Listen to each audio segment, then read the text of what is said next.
I don't know what's worse. Finding out your mom died from a neighbor or realizing your own sister buried her without even telling you. I'm Jenna Calder. I'm 31, single, and I teach ninth grade English in Pittsburgh.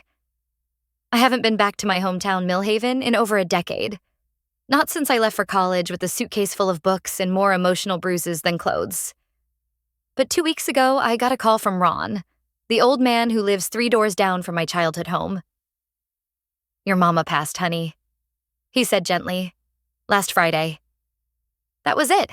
No call from Kim, my older sister Kimberly, no text, no voicemail, no nothing. My chest felt hollow. I didn't cry. I just sat in my tiny apartment staring at the chipped coffee mug she gave me when I moved out. The one that says, "You're stronger than you think." The next morning, I drove 4.5 hours through slushy snow to Millhaven. I don't know what I was expecting. Closure? Guilt? Maybe just a place to put flowers. But when I got there, I found out Mom had already been buried, in the back of a cheap, unmarked section of the town cemetery. No service, no headstone, no notice, not even her maiden name on the temporary marker, just Calder M. I lost it. I stood there, shivering in a thin coat, staring at a pile of dirty snow over fresh dirt, wondering how the woman who raised me, however flawed, ended up like this, and why my own blood didn't think I had the right to know. I went straight to the house we both grew up in, the house where Mom took her last breath. Kimberly answered the door like she didn't recognize me. Her face was thinner, hair shorter, voice colder. "You shouldn't be here," she said flatly. "I wasn't even told she died," I said. "You couldn't send a text?" "She didn't want a big thing," Kim replied, already starting to close the door. "You buried her like she was nothing," I snapped. "She made her choices, Jenna, and so did you when you left." The door shut in my face. I stood on that porch in the biting cold, heart thudding like it was trying to break out of my chest. Kim had always been like this. Sharp, dismissive, manipulative. But this felt deeper. Colder. Like she was guarding something. Ron found me that night, sitting in my car outside the cemetery again, holding the old mug. "She left this for you," he said, handing me a small padded envelope. "Said I should only give it to you if Kim didn't." Inside was a single old house key and a folded note in Mom's handwriting. "Not everything was your fault. The basement key. Look for the box under the 3rd stair." I read it 5 times. My heart dropped. Our house has a basement. Of course it does. But growing up, we were never allowed down there. The door was always locked. Mom said it was too dangerous or too messy or under repair. And I was a good kid, or a scared one, so I never pushed. Until now. The next morning, I waited until Kim's car was gone, slipped around the back fence. The key still fit the old side door. The house was both familiar and alien. Same beige carpet, same ticking wall clock. But Mom's scent, lavender and coffee, was gone. Replaced by something colder, emptier. I went straight to the basement door. My fingers shook as I turned the key in the old brass lock. It creaked open, and the first thing I saw at the bottom of the stairs was a tiny desk, child-sized, painted pale yellow. Next to it, a stack of drawing paper. Crayon marks everywhere. Some pictures of flowers, one of a house. One of 3 stick figures, 2 tall, 1 small, holding hands. And pinned to the wall was a piece of paper, written in child handwriting. "My name is Nora. I am 5. This is my room now." I just stood there. Because I'm an only child, aren't I? I stared at that yellow desk like it might blink back at me. "My name is Nora. I am 5. This is my room now." I read it out loud, voice cracking on the word, room. Because who the hell was Nora? And why did she have a room in our basement? There was no Nora in our family. Never had been. At least, that's what I was always told. I moved slowly like I was afraid I'd wake up someone's ghost. The room was cramped, maybe 10 feet across, but everything inside had the care and clutter of someone who lived there for real. Not a forgotten storage closet. A toothbrush and a cracked plastic cup. Little shoes, too small for even a 6-year-old. A tiny faded coat with a tear at the pocket. And taped to the back of the door was a drawing. 3 stick figures again. One with brown hair, Mom. One taller with blonde scribbles, Kim. And one small with dark curls. The small one had a big red X drawn over her head. I swear to God, my heart stopped for a full 5 seconds. There was something deeply wrong here. I sank to my knees, searching under the 3rd stair like Mom's note said. The box was there, duct-taped, dusty, old. Inside, photos, letters, a small stuffed rabbit with one ear missing. And under that, a birth certificate. Nora Calder, born February 17th, 1993. Mother, Evelyn Calder. What? I was born in June of 92. That's 4 months apart. Not possible. Not unless... I felt the floor tilt. Had I been lied to for 31 years? Or was this some other Nora? But how the hell do you forget an entire human being living in your own house? I spent the next 2 hours combing through everything in that basement. The pictures of Nora stopped around age 6. One showed her missing a front tooth, grinning while holding a library book like it was the Holy Grail. In another, she was asleep on that same tiny yellow desk, a juice box at her elbow. And then, nothing. Like she'd been erased. By the time I got upstairs, the sun was going down. My hands were shaking, and not from the cold. I drove straight to the county clerk's office the next morning. The woman behind the desk, Bev, friendly, mid-60s, probably knew every family in town, raised an eyebrow when I asked for Nora Calder's death certificate. Didn't know she passed, she said, typing slowly. That was Evelyn's daughter, right? Real sweet kid. Always had paint on her hands. So she died? I asked. Bev frowned. No, hun. No death record here. Not under Nora Calder or any of her aliases. Why? I don't know how I held my voice steady when I asked the next thing. Is there a case file?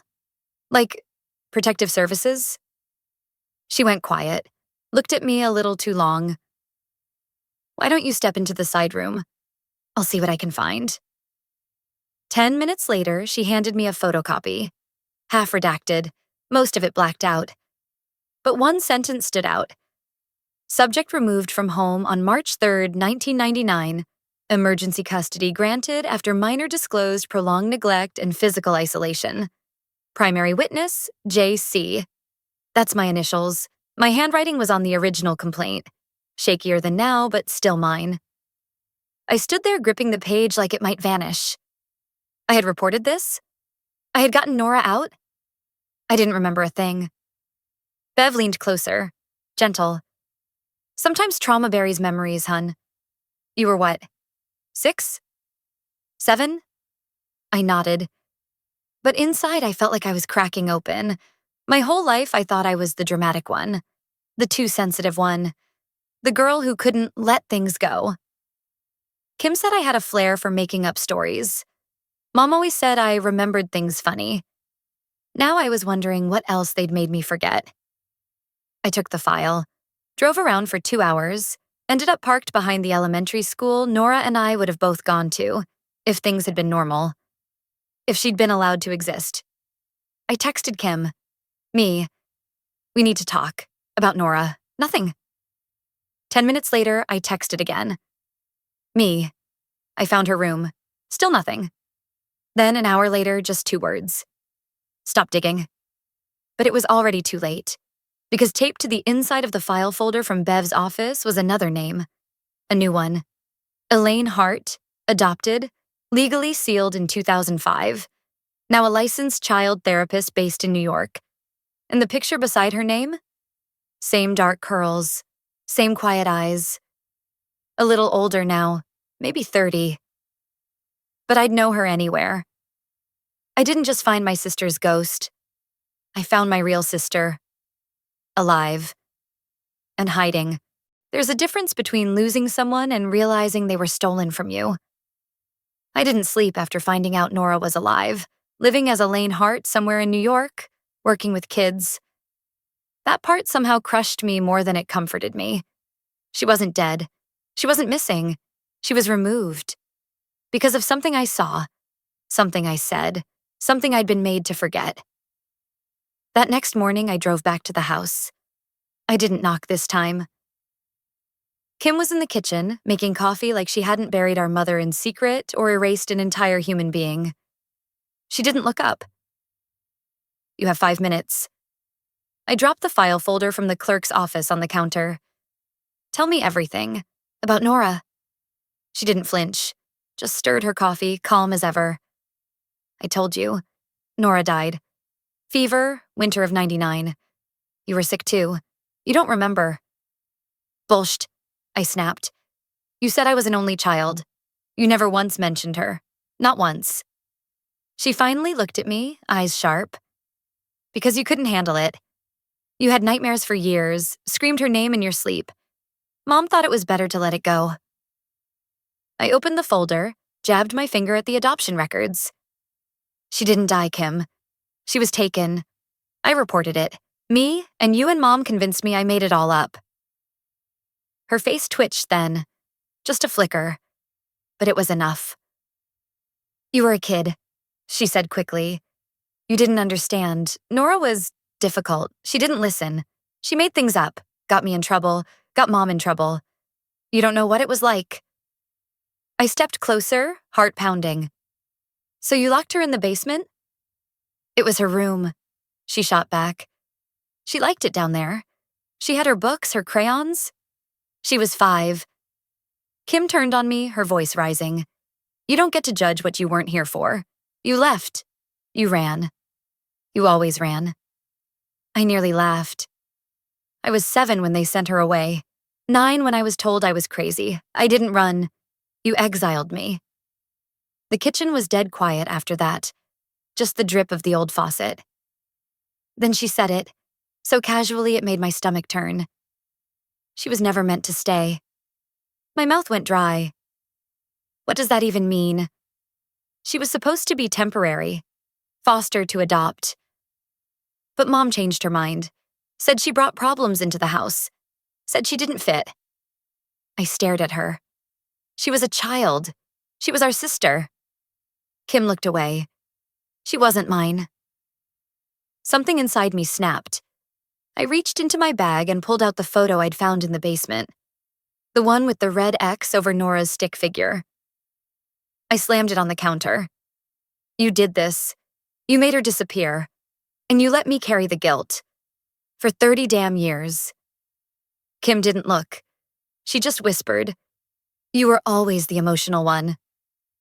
You needed something to blame." I was shaking. She wasn't going to admit it. Not really, but her silence said enough. I left, but I didn't go far.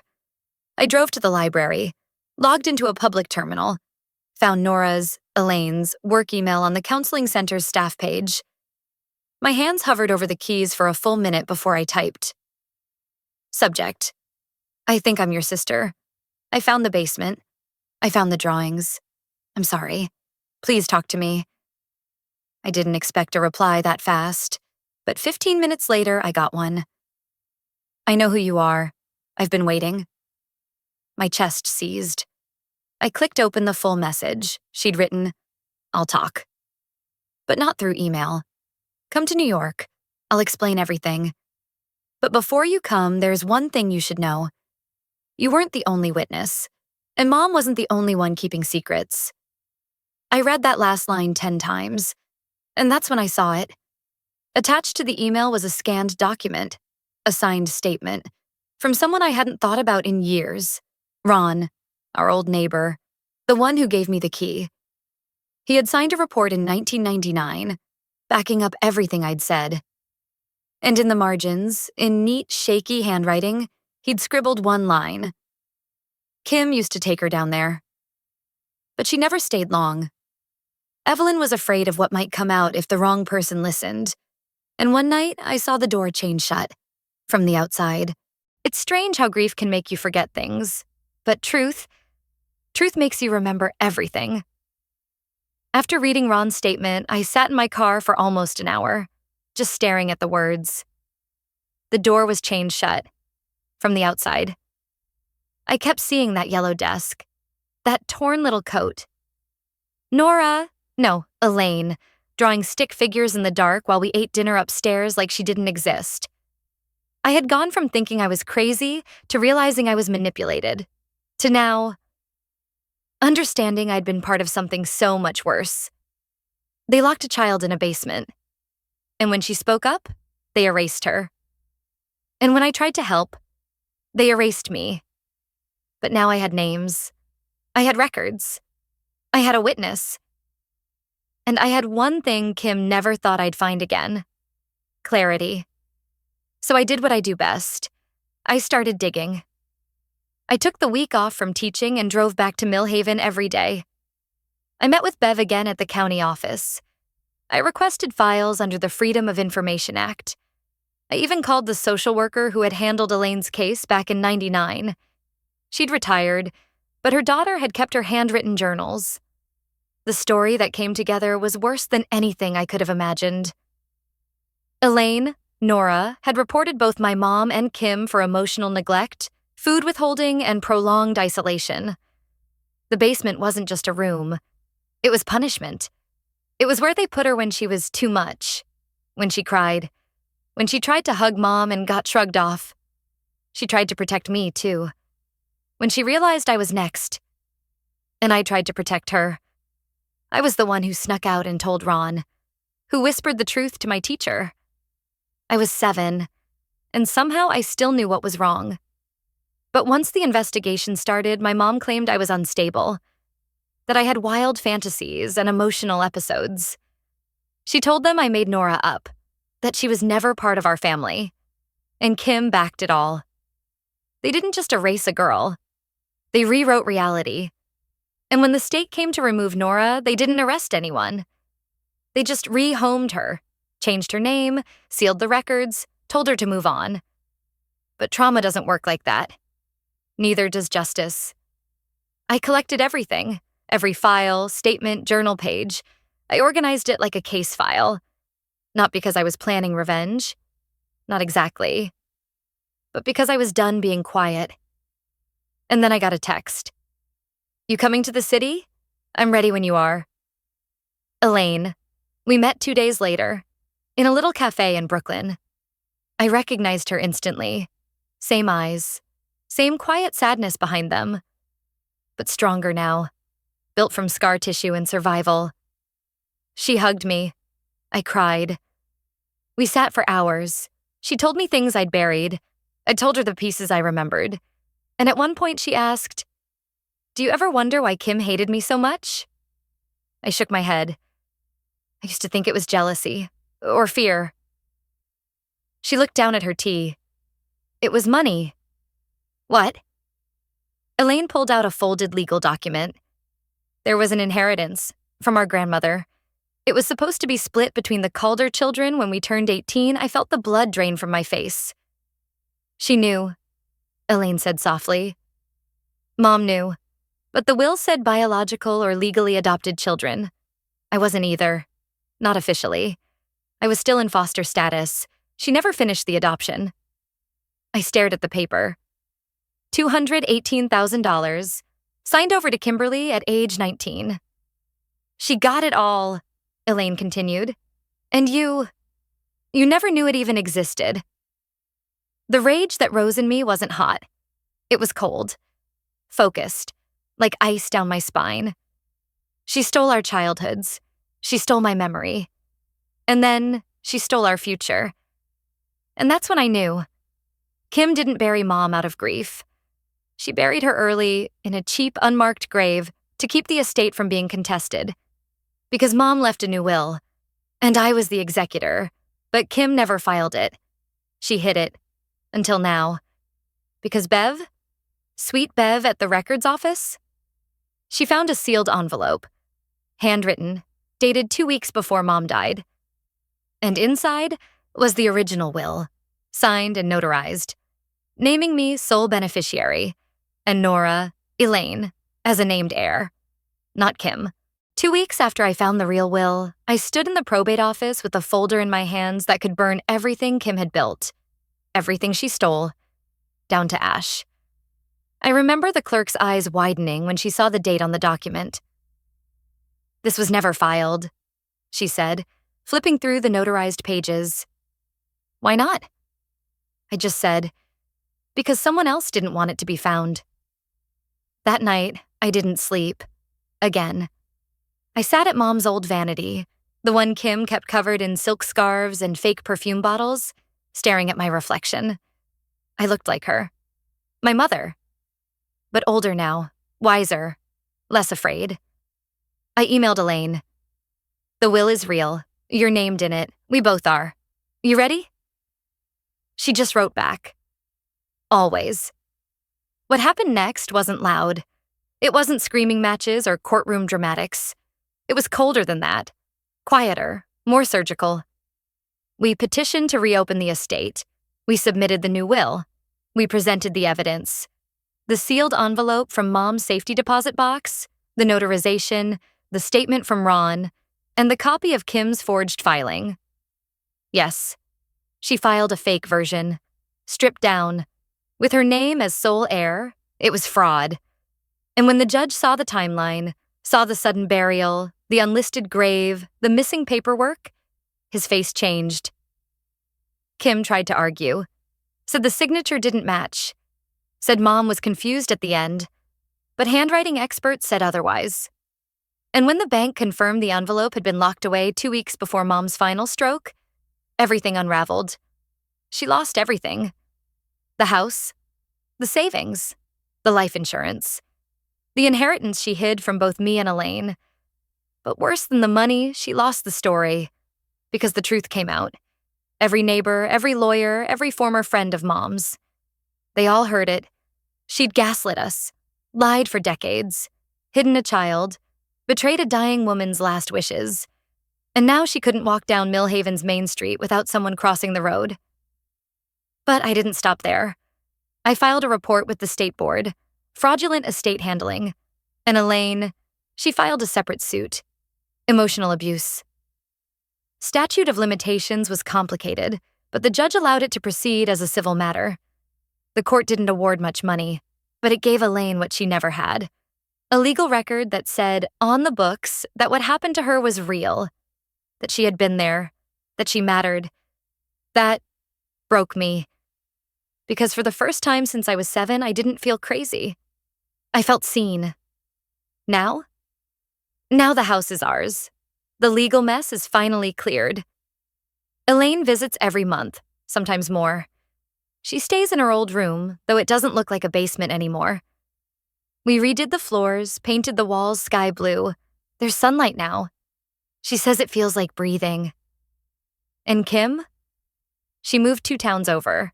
Still denies everything, but I heard she tried to apply for a job at a local accounting firm and was turned down flat. Apparently, someone forwarded them the court transcripts. The funny part? I didn't even mean to. Elaine did. With a single line on the cover email, for transparency. Nothing more. She learned from the best. As for me, I stayed. I took a new job at the local community center. I tutor kids after school. Teach them how to write stories. The real kind. The kind no one gets to erase. People think closure means peace. It doesn't. It just means the door is finally locked behind you, and you hold the key this time. If you've ever had someone rewrite your truth, make you doubt what you know happened, just know, memory isn't gone. It's waiting. And the right moment, the right voice, it brings it all back. I'd love to hear your story if this hit close to home. Drop it in the comments.